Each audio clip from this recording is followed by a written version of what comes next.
শুরুতে বন্ধন না করি স্রষ্টা দয়াময়, পাঠাইলেন ভবে তিনি করে আনন্দময়। এরপরে বন্ধন না করি মা বাবার চরণ, ভাব ধরি আর ভাষ্য ধরি যাদেরও কারণ। তারপরে বন্ধন না করি যিনি আমার গুরু, তার কাছে শেষে নেই আছে কেবল শুরু।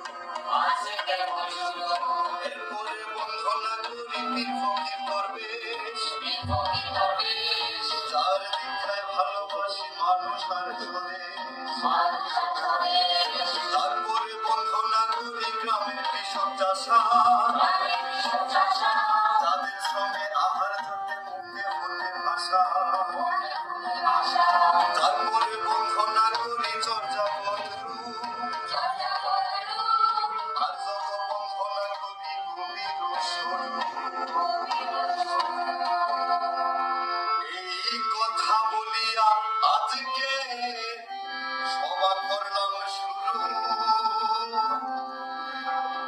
ত্রুটি মার্জনা করবে বন্ধু স্বজন। প্রাচীন ভারতের নানা মত ও পথের প্রকাশ ঘটেছে আঙ্গুই বাউল দর্শনে। বাউল একটি নিজস্ব ধ্যান ধারণার তৈয়ার করতে পারছে বলে এইটা ইতিহাস কয়।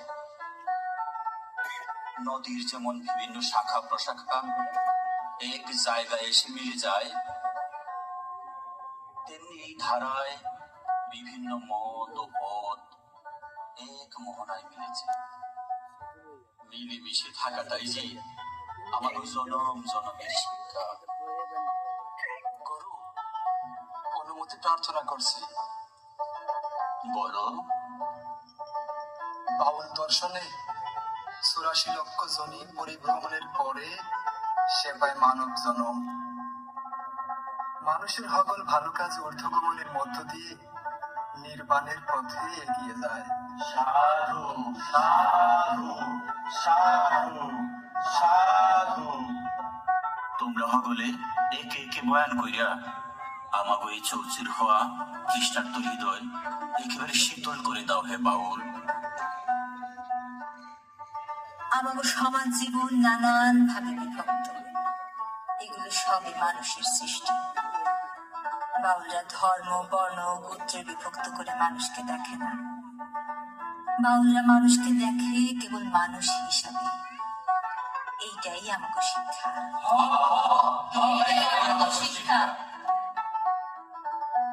এই অঞ্চলে মানুষের মাঝে উঁচু নিচু ভেদ প্রথা সর্বপ্রথম পাওয়া যায় আর্যরা আসামের পর। আর্যরা এদেশে পুরনো অধিবাসী অনার্যদের মানুষই ভাবত না, আর নিজেদেরকে বহু উচ্চ শ্রেণীর ভাবত। তখন আমাগো সমাজে বিভক্তি ছড়িয়ে পড়ে। বুদ্ধ নিয়ে কিছু বলতে চাই গুরু। গৌতম বুদ্ধের জীবনকালে বৌদ্ধ সমাজে তেমন শ্রেণীভেদ ছিল না, কিন্তু গৌতম বুদ্ধের মৃত্যুর ২০০ বছরের মধ্যে নির্বাণ এর পদ্ধতি নিয়ে মতভেদ তৈয়ার হয়।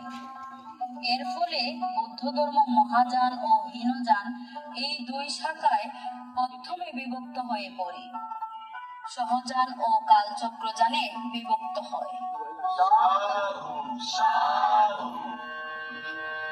মানুষ কি আর বটে, যার চরণে জগৎ রটে।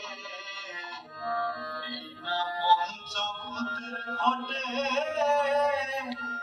নিতেছে নিরঞ্জন। ১৪ তলার উপরে ডালা, তার ভিতরে ফুলের বাগান। ১৪ তলার উপরে ডালা, তার ভিতরে ফুলের বাগান।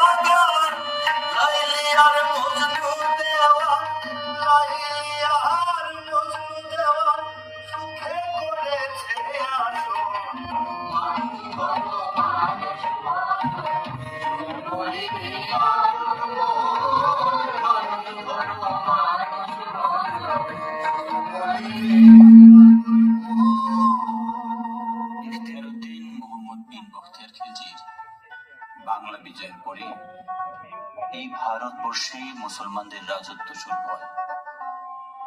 মুসলমানরা ইসলামের সাম্যবাদ নেয়া শ্রেণী বিভক্ত সমাজে ঢুকে যায়। এরপরে মুসলিম সমাজে শেখ সৈয়দদের মতো মর্যাদা না পাওয়ায় তাদের মধ্যে এক ধরনের ছাপা ক্ষোভের সৃষ্টি হয়। ছাপা না চাপা।